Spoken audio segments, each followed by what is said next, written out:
The biography for Vega Hawthorne and pilots of the Valiant class is courtesy of the United Earth Treaty Organization Historical Association. On February 19, CE0115, Vega Hawthorne, aboard the UETO vessel she had made her home ever since her home colony was destroyed in a brutal Circean attack, spoke for the first and last time to a world that had grown to love her, to embrace her as the greatest hero in a war that had taken so much from so many. Maybe there was some part of her that knew this was the first and last time she would speak to us, and from across the void that separated her from the earth she was proud to call her true home, and so she spoke with a simple beauty and clarity that almost none before or since have been able to match. Why do I fight? I don't know if I've ever thought about it. Not really. You don't need to think about whether or not it's right to protect the earth, because it's the earth. I just did it. Wouldn't you?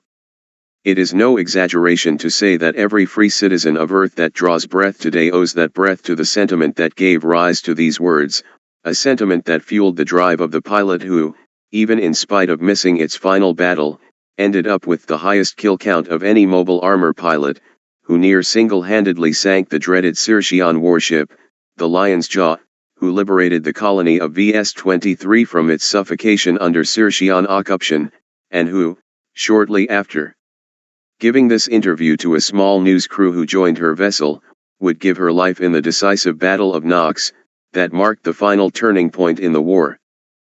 Her final act blazing the trail that would lead to the certain victory of United Earth. While the Battle of TN-13 has been discussed, dramatized, and dissected over the many years that have passed since that fateful day, it is important to first and foremost celebrate the life of this remarkable woman who has secured her place in history as the single greatest mobile armor pilot in the history of the UETO.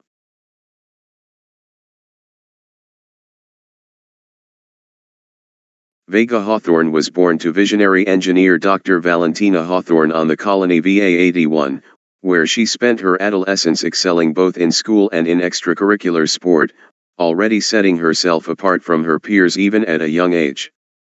As the war began, Valentina, already a quiet critic of the tyranny of the Circean regime, knew that her daughter would never be free under the lingering eye of the Archduke Pajniak's tyranny, and so, she suffered for years in the war labs of the empire, until she was able to finally escape to the free colonies protected by the Colonial Defense League, whereupon SE decided to use her brilliant mind to protect the Earth, and devised the now legendary weapon that is recognizable from Star 2.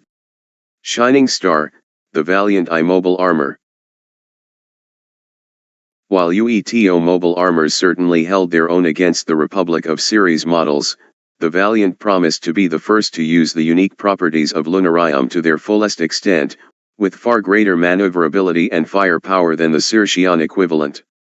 Such was the Valiant I's power that when the Republic of Ceres caught wind of the location and specifications of the mobile armor, they sent their most elite soldiers to steal the mech and brutally massacre the civil Lien engineers and researchers testing the weapon. Even the finest men of the UETO struggled to defend the colony from the brazen treachery and barbarism of the imperial soldiers, but one person did not, our hero, Vega Hawthorne. Despite the tragic murder of her mother at the hands of the Imperials, Vega bravely stepped into the cockpit of the near-complete prototype Valiant, and repelled the attackers long enough to evacuate the colony and save the mobile armor that would inevitably cement the UETO's victory. Over the course of a series of battles fought between the ragtag survivors of the colony and their imperial pursuers, Vega Hawthorne revealed herself as a natural prodigy of a mobile armor pilot, defeating an ACT pilot of the Republic time and time again. By the time she arrived in UETO space, there was no debate to be had in spite of the protests of the superior officers, uncomfortable with putting a young woman in such danger. Vega put her foot down and made herself clear. She could pilot the Valiant I better than any man, and would continue to do so, until the murder of her mother had been avenged, and until all threats to the peace and freedom of every citizen of United Earth were defeated.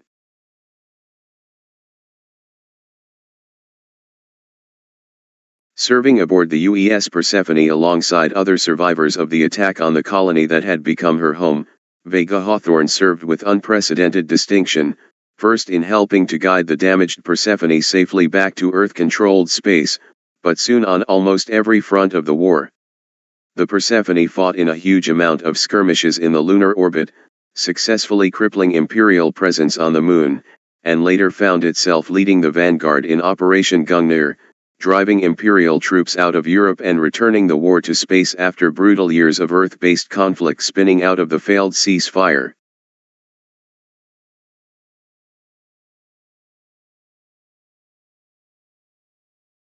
Archive Direct Message Group The Colony Comeback Crew February 18 Hua, at Vega doing tests on the new Vala OS in 50, please be there. Vega why you using the group chat Hua to talk to you? That's what it's for? You said you didn't want me to call you ever Vega, you can text Hua I guess. I just went to the group chat, first instinct is there a problem with that Vega PLS just text Hua can I ask why? Vega are you FR because everyone else is gone Hua it's just you and me if you're telling me about some stupid fucking OS test just do it in a place where I don't have to see everyone's ghosts Hua I'm sorry Vega I didn't think about that I'll use text February 20th Hua I'm sorry everyone I thought it would help to keep you around so I could still see you hear from you but I can't do it I'm all alone I can't stand the silence I can't stand that there's nobody here to tell me that I am posting too fast I can't do it I'm so sorry user Hua left the chat.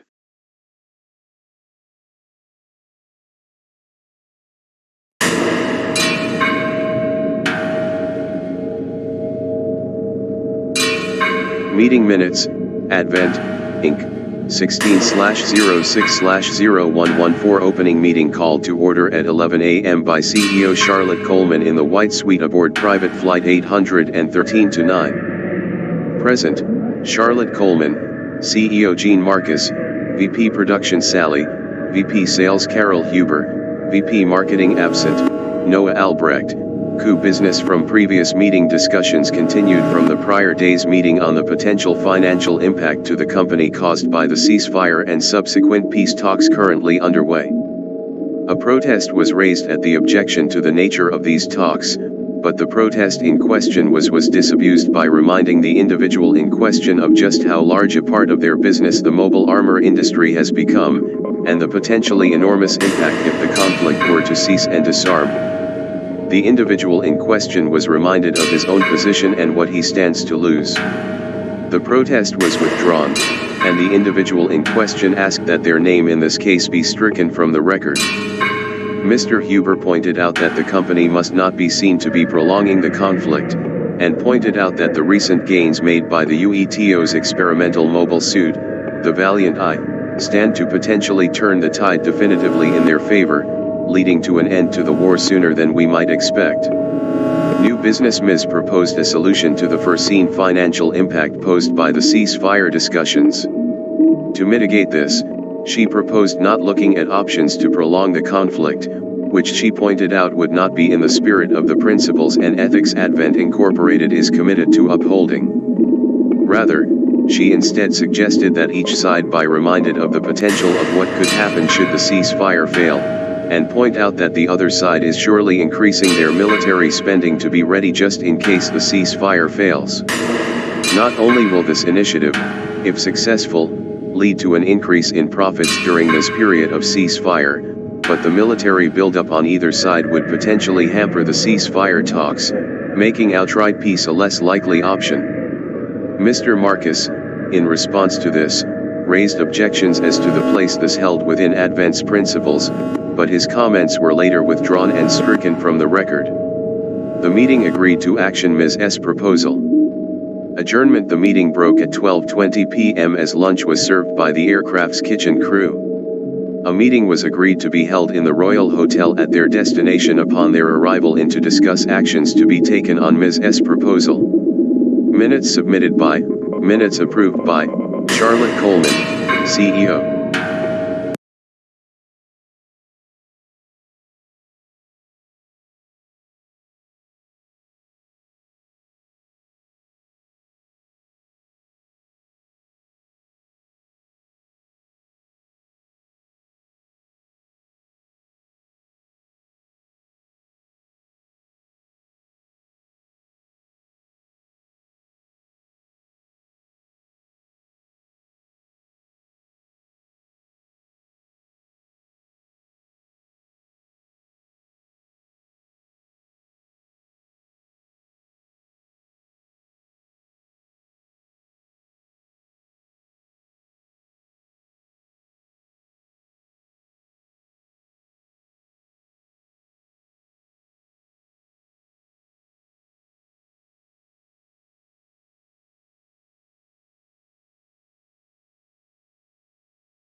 Civilian account, Battle of TN13.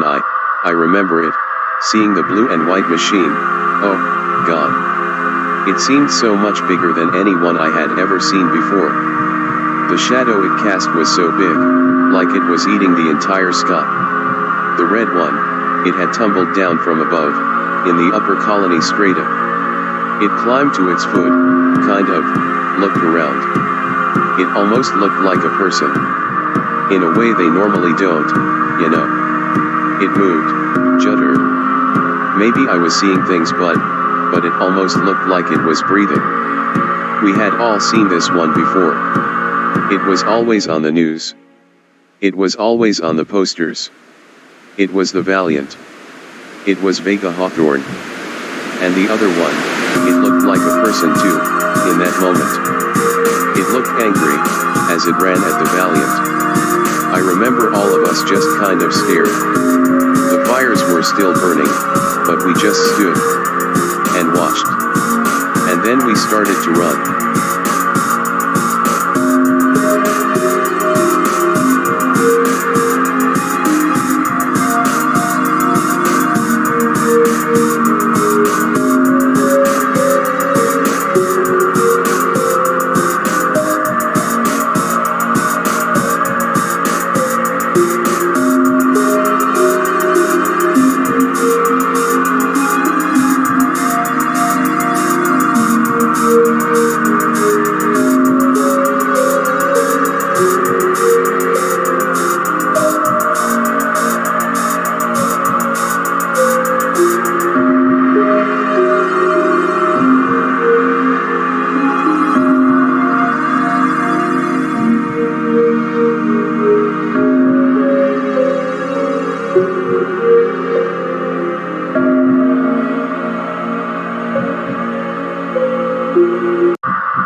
We were on the evac shuttles by then, but I saw them, enormous shooting stars out of the porthole window, falling with so much of the colony down onto the solar panels below. They were still fighting, I think. It was hard to tell. They looked so much smaller from where we were. I think if we knew it was the last time anyone would see them, we would have tried to look a little harder. I was a fan, you know. Of Vega, obviously, but also of the whole, you know, rivalry thing. It was cool. It didn't really feel cool anymore. I was just scared.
Mobile armor internal communication logs, recovered from Azure Wing wreckage.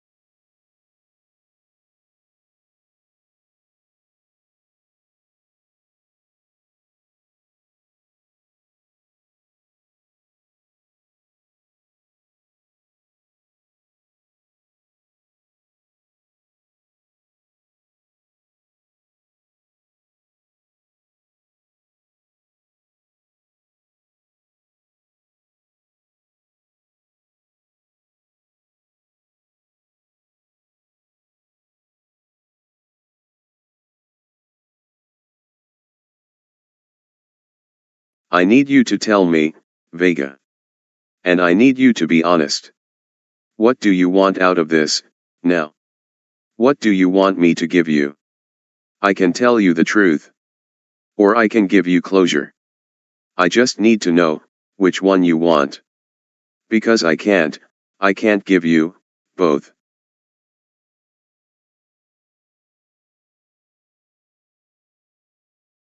Mobile armor internal communication logs, recovered from Azure Wing wreckage.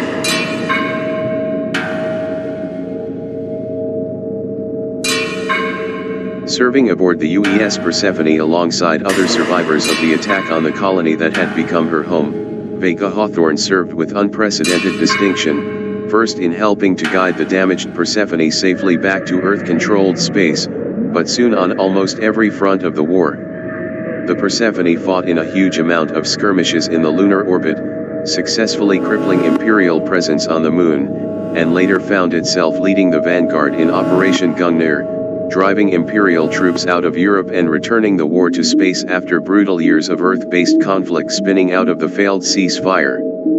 Vega Hawthorne's piloting skills were legendary, but an equal part of her effectiveness in combat was the Valiant Eye itself, the most advanced mobile armor yet designed by humanity, and which remains possibly the single most iconic piece of military hardware ever designed. Both it and Vega grew in notoriety throughout their time in the war, and when they near single-handedly repelled a desperate Circean strike at the throne of power on Earth, stopping a diabolical plot to detonate a nuclear weapon in New York, they attained a legendary status that almost no soldier in the history of the Earth has reached.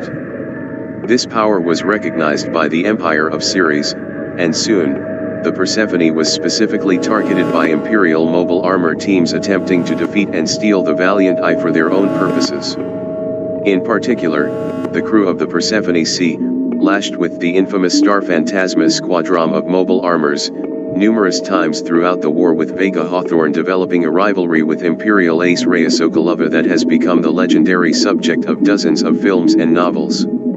Tragically, this rivalry would meet its end in CE 0115, in the Battle of TN-13. When the colony was brutally captured and conquered by Imperial forces, the Persephone stood at the head of an enormous fleet of Earth warships dedicated to liberating the colony. Here, they made their stand, and they made it for all of us. Here, the Imperial fleets were driven back. Here, the last of the dreaded Circean Star Phantasma squadron were shot down. And it is here that Vega Hawthorne died to make it all happen. When news of Vega Hawthorne's passing arrived with the interview she had recorded on the eve of the battle, the entire Earth mourned her. While the truth of how Vega Hawthorne died may never be known, all those who know her, all those on Earth and beyond who loved her, know in their hearts that she died with bravery and honor, fighting to save the lives and freedom of all people, everywhere. In his speech declaring the end of the war 2 years later, Secretary General Dalton specifically mentioned Vega Hawthorne by name and thanked her for her sacrifice, a sacrifice that ensured that liberty would reign supreme throughout the Earth and beyond, forevermore.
Excerpt, Vega Hawthorne and the Terror of Starbase Doom by Matthew Marshall. Beginning page 281. Vega Hawthorne stood on the solar panels, and watched the light of the sun twinkle through the shards of glass that hung in the airless air around her. She had finally defeated her greatest enemy, her rival, and avenged her mother. While the war still continued, she had stopped it from becoming so much worse, had stopped the madwoman that now lay dead behind her from hatching her terrible plot.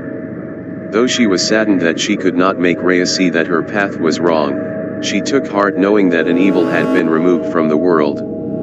She realized, in this moment, that she had finally become what everyone believed she could be, a hero.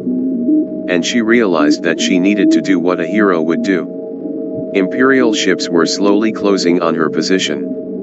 She was in no shape to fight back against them, the weapons of the Valiant were completely exhausted, and she had taken apart the Azure Wing so thoroughly as to render it completely useless. All she could do was wait for the Imperial troops to come and do what they had tried to do so many times before, and steal the Valiant for themselves, to create a twisted army in its image to crush the Earth. The Valiant could not fall into the wrong hands. They had to be stopped. She knew what a hero had to do. And so, she climbed back into the cockpit of the Valiant, one last time. She brushed her hand against the controls, and smiled. "Goodbye, Mom. Thank you for everything." She reached beside the pilot seat, and pulled out the pistol that she always kept there, for whatever might happen. And now, whatever was most certainly about to happen. She took a deep breath, closed her eyes, and aimed towards where she knew the nuclear engine of the Valiant was. She heard the engines of the Imperial mobile armors behind her. She heard their cockpits open, and the yelling of their pilots. She smiled. And then she pulled the trigger.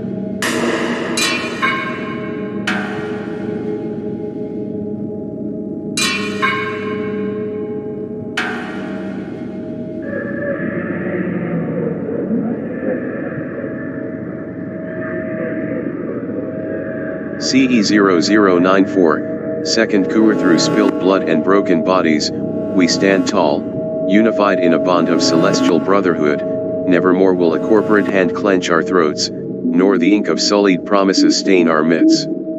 Gone is Colony L2E, rendered meaningless in the face of warfare. We rise together, not as a remnant of a dying alliance, but as a shining light, a true republic, a free republic. The only, but the first of many. Our colony, our home, is Ceres. President Revnir Tukhaevskaya. After 25 years of bondage under the UETO's blade, the proud people of the Republic of Ceres secured their independence. Freed from their shackles, the new republic is scarred by the blisters of war. Those who survived the rebellion live in remembrance of those who couldn't. Still, a hard-fought freedom is one well-earned. Comprising over a third of the UETO's outer colonies, the Republic stood as the only true opposition to UETO's iron grip. For all of the cries of freedom, however, the facts remained evident. Political freedom was a stepping stone. From their first breaths, the United Earth Treaty Organization made every effort to choke the new government dry. Next article.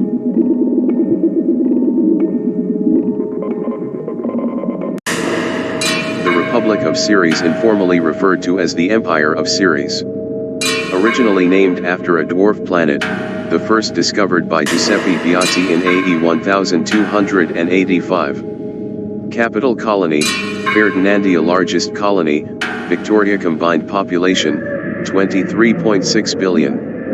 Centralized language, none officially recognized. De facto language is Earthian English.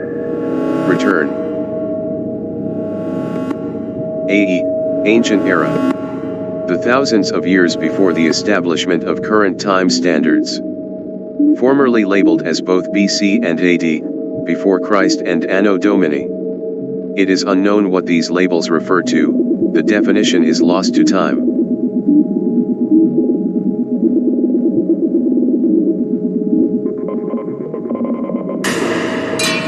Since much of it was state reporting at the time, we never received official numbers for how many people died during the revolt of L2E.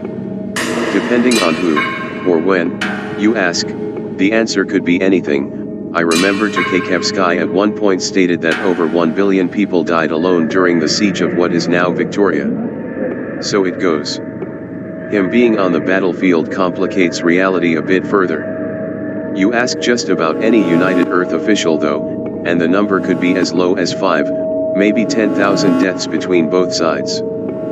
If you really want to get into the weeds, Charlotte Coleman, the CEO of Advent Incorporated, will tell you with a straight face that no one died, and if you hop on any network forum you'll have doubts that the siege as we know it actually happened. Needless to say, it's a touchy topic. Steer clear if it's not literally your job to ask around about it.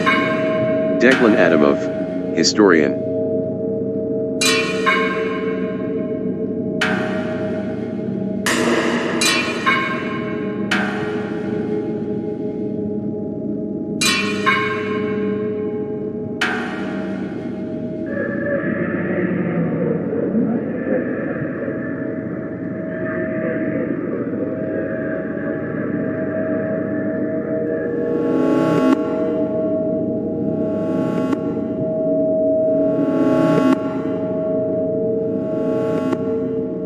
Excerpt from an interview with a former Circean pilot.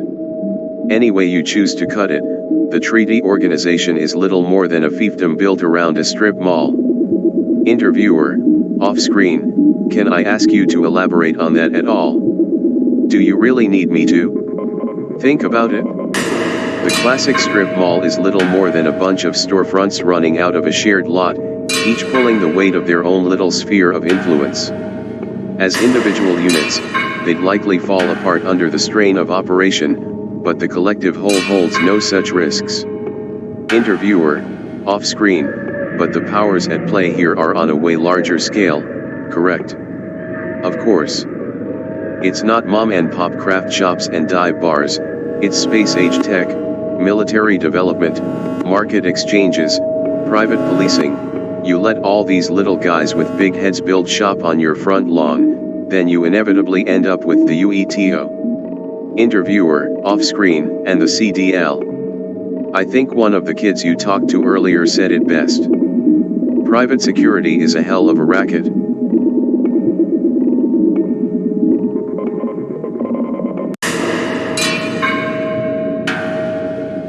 CE0094, Turku are spiteful over the loss of essential shipments of lunarium, the UETO cut economic ties with the fledgling republic. As a result, the home colony of Ceres was stricken with an era of woeful poverty.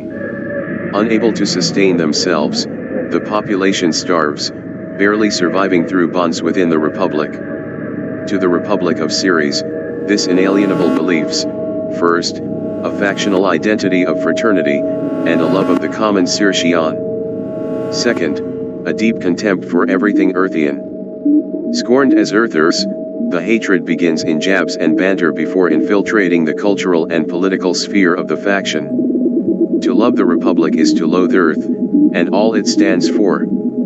Against the odds, President CGT struggles to soothe anti-Earthian sentiments.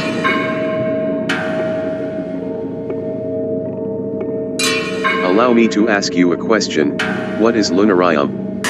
Yes, it powers the technology that makes us a united Earth, but if you were to ask the common man on the street anything about the substance, you'd be met with a blank stare. As far as anyone is concerned, it's baby blue pixie dust, granulated magic that keeps the wheels of the organization turning. That we only know it in its refined form is curious as is, no doubt a clever marketing ploy by our generous benefactors. But doesn't that uncertainty worry you? It's volatile, no one knows what it is, and we'd all die without it. What is the UETO keeping from us? Conan Agapov, UE Publishing Co-bestseller.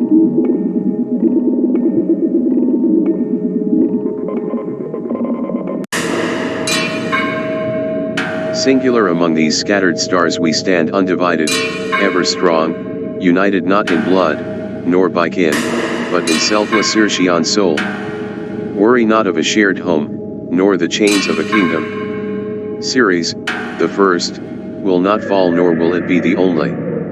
So join us, united, forever entwined, series, L2E, Star of Liberty. Lyria Tkachevsky, poet. In the name of the Freedom Star.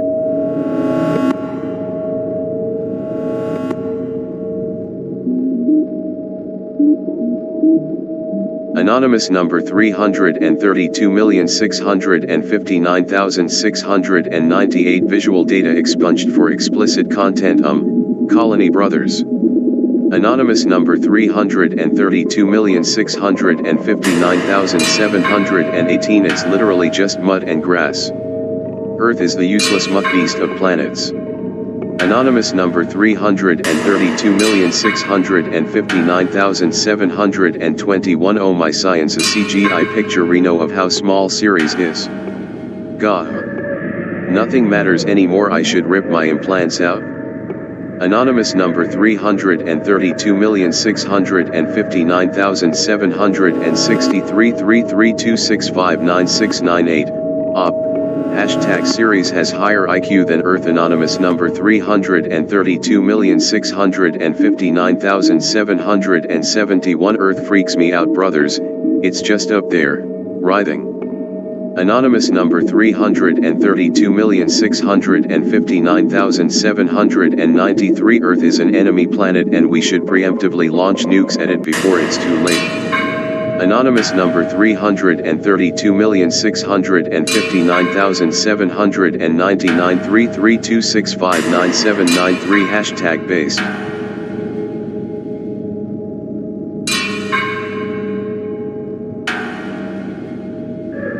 CE0098. First coup years apart, the Republic of Ceres and the UETO had formed the most tenuous of agreements.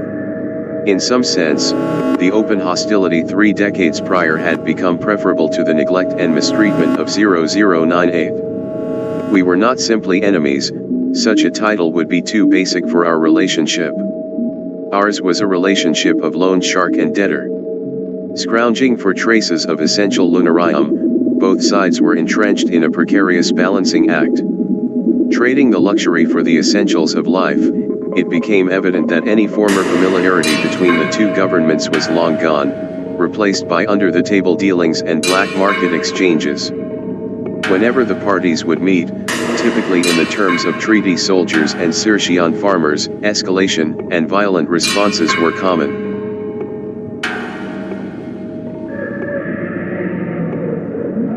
The worst thing of it all really was how pointless the whole exchange was.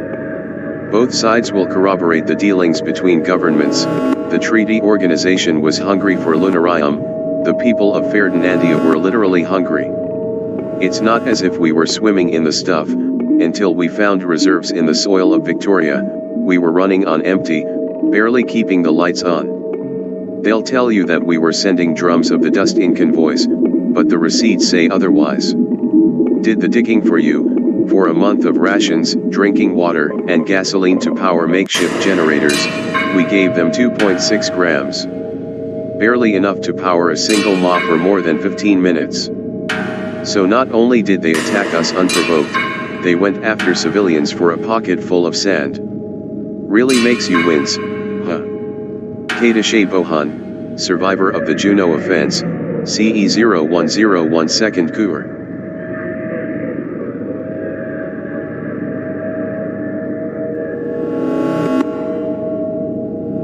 Transcribed from body cam footage, Juno Starport, CE0099 third coup 19 hours 8 minutes and 51 seconds, Officer Phineas Collins, officer watches a truck approach. Suspect exits, walking over to Officer Collins. 19 hours 9 minutes and 6 seconds, subject 0AJ40681, John Evening. Sucks that they have you out so late. I've only got a couple bags of the stuff. Suspect walks to the back of the truck. Suspect hauls a bag over their shoulder. Shouting normally a couple of your guys help me out with this, could I? 19 hours 9 minutes and 34 seconds, Officer Collins, sir, I'll ask you not to raise your voice. 19 hours 9 minutes and 40 seconds, John, oh. Okay. Walking around the side of the truck, to the shipping pallet. So, am I gonna get any help here? S fine either way, but will definitely take me a bit longer by my lonesome. 19 hours 10 minutes and 38 seconds, Officer Collins, UETO standards give you 15 minutes to move cargo to the pallet, sir. I'm not authorized to give you more, or to allow my men to assist you. Any extraneous cargo is to be disposed of. 19 hours 11 minutes and 3 seconds, John, shit, seriously. Yeah, to hell with this, I'm taking this one back, I'll stop by Tom, 19 hours 11 minutes and 9 seconds, Officer Collins, raising firearm. Sir, I'll need you to step back from the pallet and calm down. Once you pass the shipyard checkpoint, the cargo is legally property of the UETO. 19 hours 11 minutes and 42 seconds, John, nah, fuck that. That shit's mine, buddy. Suspect reaches for the cargo. 19 hours 12 minutes and 4 seconds, Officer Collins, sir, this is your final warning. Do not reach for the cargo. You have 12 minutes to transfer the rest of the cargo before your vehicle is impounded. 19 hours 12 minutes and 21 seconds, John, come the hell on, man. What, like you're going to shoot me over a bag of Unio? Suspect reaches for the bag. 19 hours 12 minutes and 30 seconds, Officer Collins, officer discharges firearm. 24 shots are fired, with 11 hitting the suspect. Suspect falls to the ground, unmoving. Officer reaches for radio, requesting a cleanup crew on outboard side E8. Kid had a bit of a mouth on M. Next appointment is in, officer clicks a button on their helmet, presumably viewing their heads-up display. About 11 minutes. Get the lead out, gents.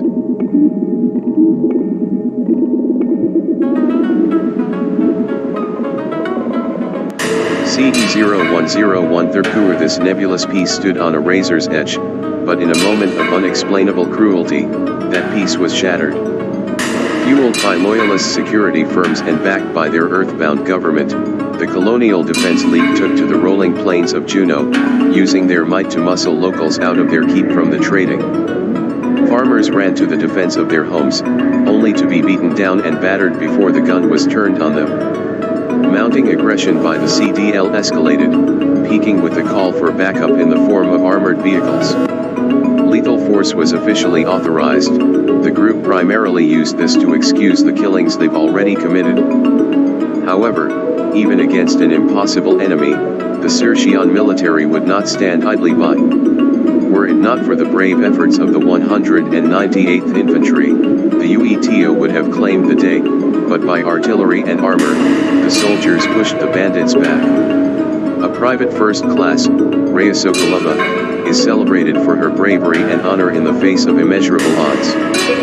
Punch drunk and confused, the Republic neglected to notice a growing loyalist movement. Under the banner of a united Earth, they took to the stars, hoping to take back what was once theirs.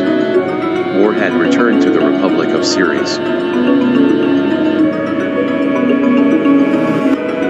Excerpt from multiple interviews with Circean citizens, CE098 First Cougar, CE101 First Cougar. Oh Christ, the CDL?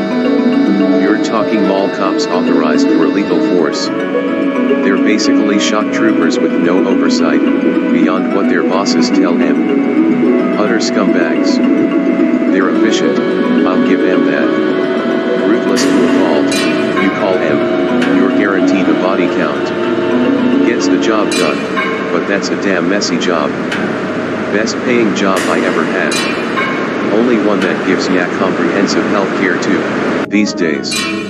Not that you need it, behind the double triple plated fuck off riot armor. I swear, I saw a bud of mine eat buckshot point blank, didn't even bruise.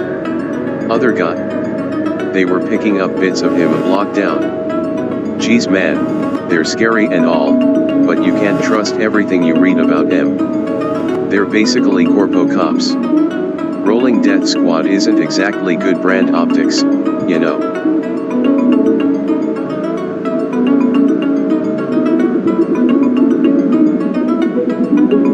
Juno originally named for the third asteroid discovered.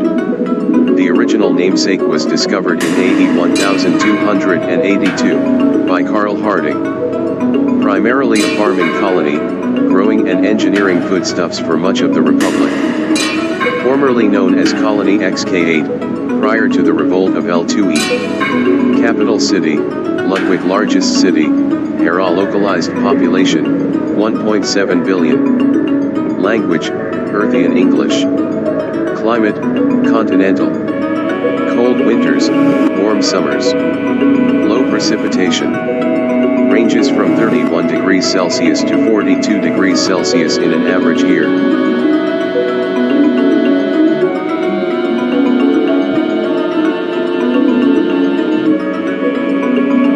Excerpt from local newspaper interview, CE0101, 4th Cougar. Interviewer, off-screen, hi. So, if you could you introduce yourself, please? Rhea Sokolova, inaudible. Interviewer, off-screen, closer to the microphone, please. Rhea Sokolova, hi, sorry. My name is Rhea Sokolova, I'm a private first class for the Juno militia, sorry. Guess it'd be the, Sirtian army, now. Interviewer, off-screen, sure, but could you tell us more about you? Rhea Sokolova, about me. What's there to tell?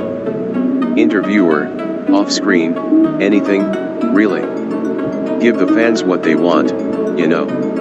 Rhea Sokolova, the, fans, sure. Let's see. I'm 19 years old, I've been a riflewoman for a little over 10 months, I study engineering in my free time, my parents both died in the initial Sirtian revolution. Interviewer, off-screen, keep it light, are you a natural brunette?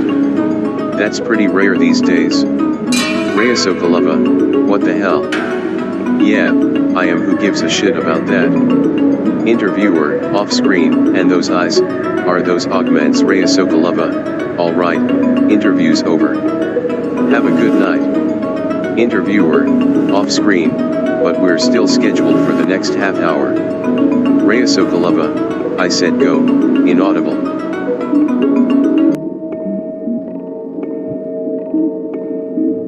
CE0102 First Cougar stricken in gunmetal and stained in sanguine ink, what would later be known as the Sirtian War touched every edge of the solar system. A war of remarkable brutality, the knife of Ueto cut through the Sirtian outer rim like molten steel, devastating colony after colony. Our defenses, as valiant as they stood, were no match for the organization's myriad tools of torment. Although, as they scaled our celestial walls nearer and dearer to our central home, and inevitably set in for the invaders, a single Sirtian soldier is worth more than an entire battalion, if it's in service of protecting the motherland. No amount of training could prepare the soldiers of the United Earth for the pure oppressive cover of the Sirtian starbound army, several million strong. Ceres, now and always, was unified in a singular purpose, freedom from tyranny, at any cost. The Colonial Defense League suffers defeat after defeat, officially retreating from Ceres airspace in the third Cougar of CE0102. Celebrating a reprieve from their onslaught, the major colonies of Ceres rejoiced, but the strain of combat had left the Republic battered. On both sides of the political aisle, a response was necessary, the people of Ceres would not take this lying down. As the wheels of fate turned, major shifts would rock the foundation of Ceres.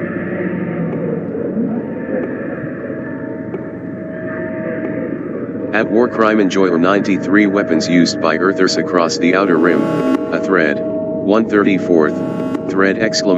Graphic content ! At war crime enjoyer 93 white phosphorus bombard, used at Juno. 601 civilian deaths. 5/34ths, image blocked. At war crime enjoyer 93 light-based automatic repeater, used across several locations. Primary firearm of Earther Army. 2134ths, image blocked. At war crime enjoyer 93 unknown flying object. Outfitted with missile launchers and miniguns. 3334ths, image hidden due to copyright infringement.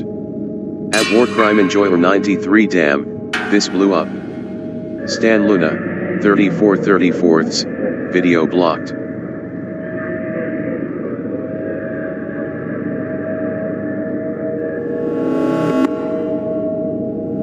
CE0103 First Cour people of Ceres, I ask you now, were you not born in the blood of your brethren? You claim to be free, but you allow your masters to march over your bodies, stomping you down like common vermin. Is that what we've been reduced to, as a people? Rats to the slaughter, eating the United Earth scraps.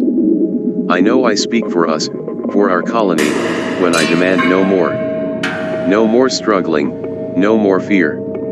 Our society is built on our strength, our bravery, by the barrel of the gun. We are not but a lowly republic, we are much more.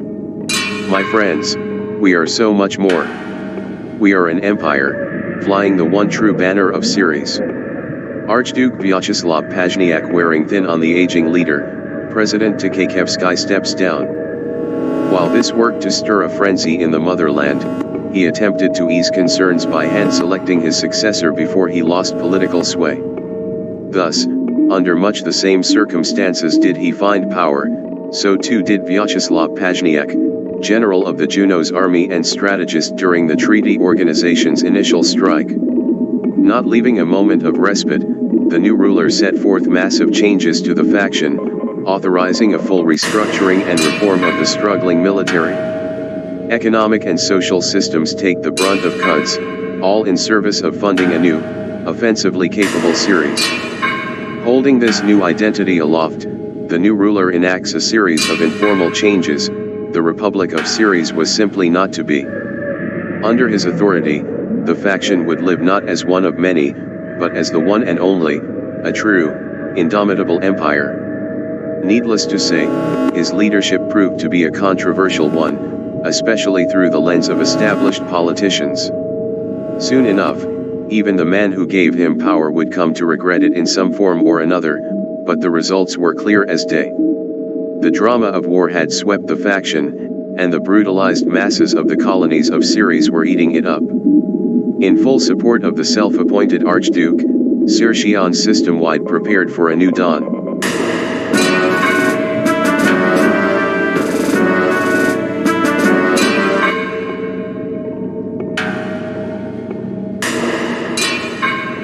CE 103 Second Cour The constant struggle for the outer colonies wears on the empire, while the UETO can afford the losses associated with full-scale onslaughts, Ceres barely holds steady.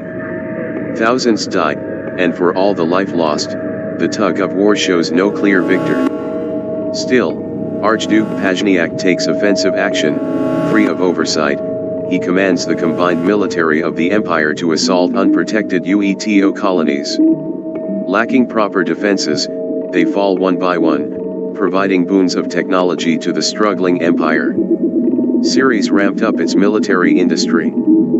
Firearms, munitions, armored vehicles, all built to carry the lofty weight of freedom. A steady wave of propaganda ensured support from the common man. Pazhniak's ambition drove the colonies to a new prosperity.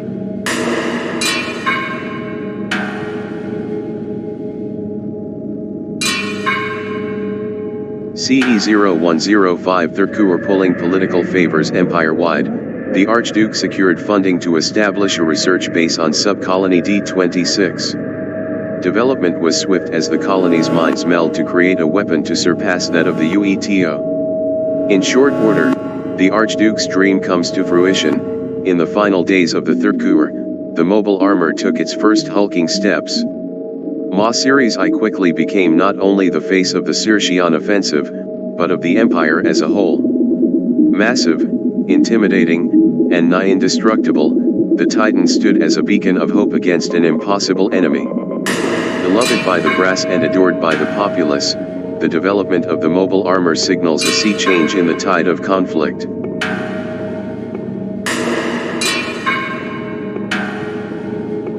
Conversation picked up by CCTV, Subcolony D26. You have to admit these things are a bit impractical, no.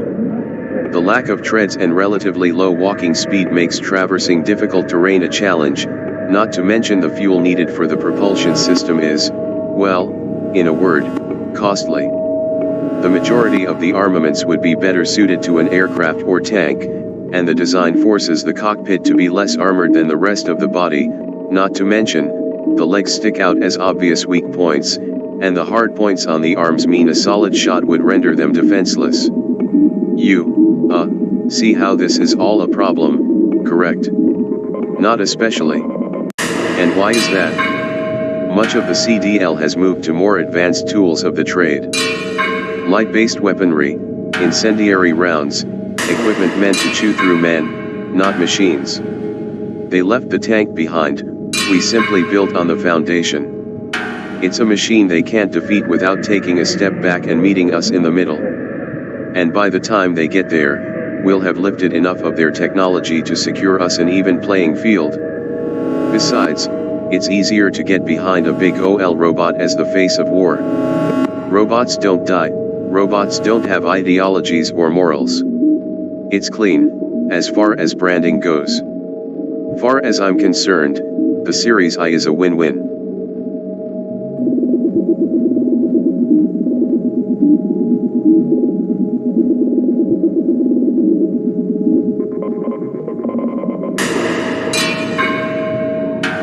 Excerpt from Intergalactic Mecha Arts Federation bout, CE0106 Season, Solstice Slam 2. And off the top bar, Monarch Gold bursts through with a lethal dropkick. By God, he's damn near decapitated his opponent. He's barely standing, he's wobbling on his feet. Now hold on a minute, Ross. Crypt Keeper may not be as fresh as Goldie, but the fact remains that he can take a beating and keep on rolling. This isn't over until the 3 count, you know that as well as I do. Well, yeah, but Crypt Keeper is dazed and confused out there in the ring. And there comes Monarch with the arm bar. He's trying to lock in a submission, he wants everyone to see that the Keeper is weak, a fraud. And looking at him now, I'm thinking Gold just might, oh my god. The reversal. Monarch Gold is tumbling towards the bars, he's holding on for dear life. That's what I've been looking for. He's crumpled to the floor, down on a knee, and... Ross, what is Crypt Keeper doing? Oh no, from a crouching position, the full sprint, and into the rising knee. It's come clean off, Monarch Gold's head has hit the mat. And here, Crypt links into a belly-to-belly suplex, and he closes the bridge. 1, 2. Oh my god, 3.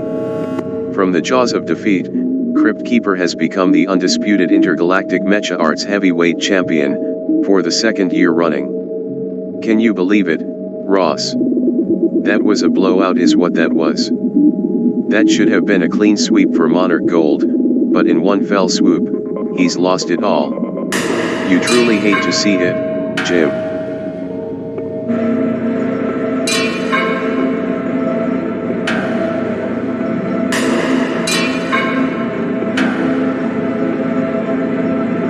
CE0108 4th Cour setting the stage for the longest night of the war, Saoirsean soldiers set off to recon the peaceful colony UC-65.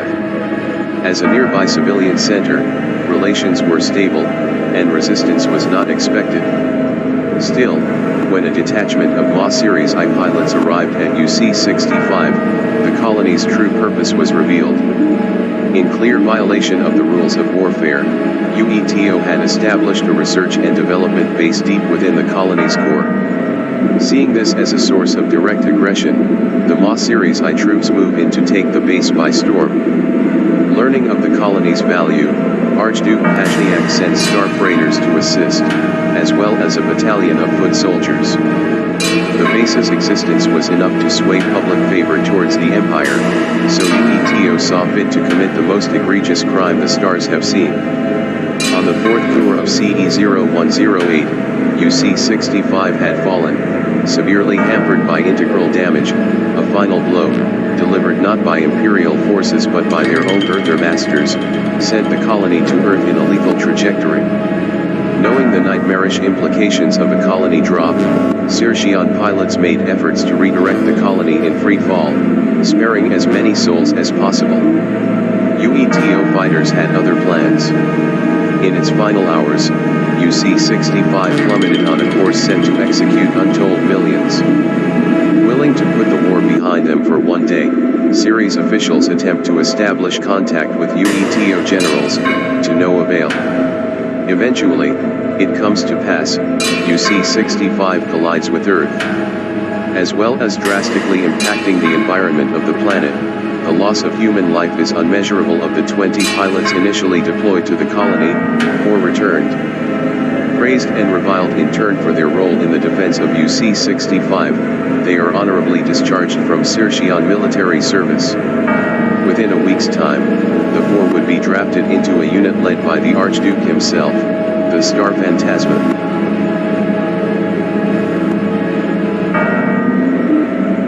Quote from news broadcast, CE-108 fourth coup. Getting clear answers out of officials on either side of the conflict has been difficult.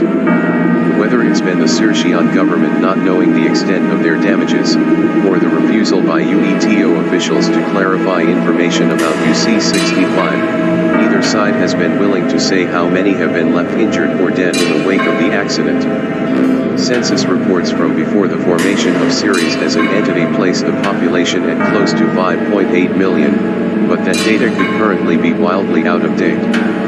If the Circean government's claims are true, the number could range within the tens of millions, but it's impossible to know for certain at this time. In either case, the death toll is significant, and the blame has been leveled directly towards the Empire of Ceres.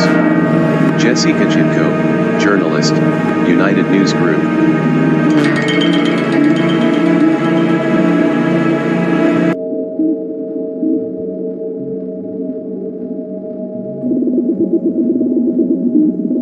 CE0109 first coup. The fall of UC-65 struck a devastating blow to the Empire. Despite Ceres' efforts to avert catastrophe, UETO officials are quick to paint the incident as that of pure malice, perpetrated by bloodthirsty savages in the name of revenge. Morale and approval rates crater, and the Ma Ceres I is discontinued as its public perception is painted by the tragedy. Without the need to appeal to the common man, researchers and developers make bold adjustments to the Ceres I's design, turning it from the bold face of a colony on the defensive to a war machine, capable of dealing destruction on a large scale. The Ma Ceres 2 goes into production, cheaper, more efficient, and ready to lead the offense.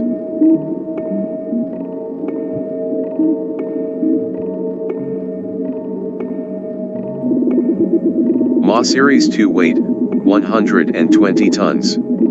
Crew, single pilot, could be modified to fit a pilot and co-pilot armament, 2x60mm Vulcan cannons firing 6,000 rounds/min, 120mm Gatling gun firing at 6,000 rounds/min, superheated variant of Ceres I's blade breaker. Optional outfitting includes a 280mm bazooka firing highly explosive rounds. Specialized units outfitted with modified, experimental armament. Armor, rare metal alloy. Capable of withstanding concentrated fire from the 120mm Gatling gun with only cosmetic damage. The 280mm bazooka is capable of moderate damage, but is easy to outmaneuver at range. Speed. Boosters can reach speeds of 72 km per hour, afterburners can sprint at 120 km per hour. Mobile armor walks at a speed of 10 km per hour. Number produced. Ceres IIs were manufactured in extremely limited supply, owing to their expensive alloy armor and experimental weaponry. Built exclusively by Aero Manufacture by order of the Archduke, 1,000 units are known to exist. Of these, 5 were modified for use by the Star Phantasma, and 1 was tested as a prototype before being decommissioned. Notes: pilots are advised to use extreme caution while piloting the Series 2. In efforts to maintain confidentiality, the MA Series 2 is outfitted with self-destructive ordnance, in the case of a systemic compromise. Should the Series 2 face heavy damage, and the self-destruct signal is not overwritten by the unit's commander, it will destroy itself, taking the pilot with it in many cases.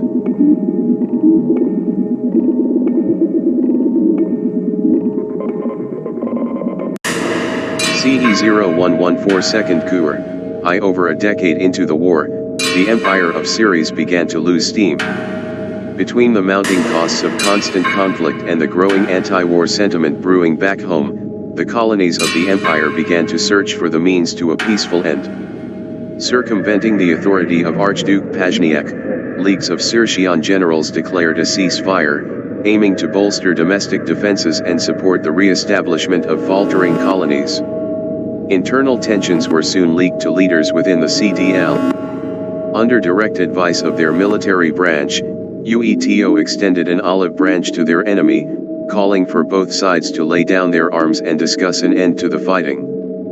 Resenting his army's disrespect, Pajniak initially refused the offer, but threats of expulsion led him to reconsider.